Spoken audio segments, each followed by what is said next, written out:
Pera, pera, pera. Totoo naman talaga na mahalaga ang pera. At alam niyo ba, plano talaga ng Diyos na tayo ay pasaganahin at pagyamanin. Ipinahintulot ng Diyos ang pera upang maging servant natin. Katulong, katuwang, at higit sa lahat, magamit sa mga pang-araw-araw na gawain.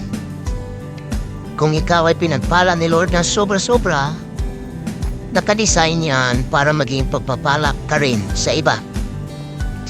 Tayo ay mga alulod lamang ng biyaya, sapagkat nagbibigay ka kasi nauna ka ng binigyan ng biyaya.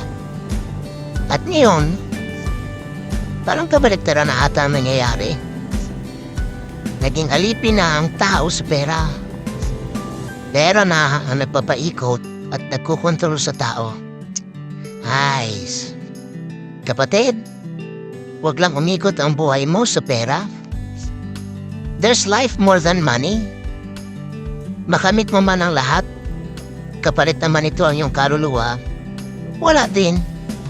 There's life after death. There's life after earth.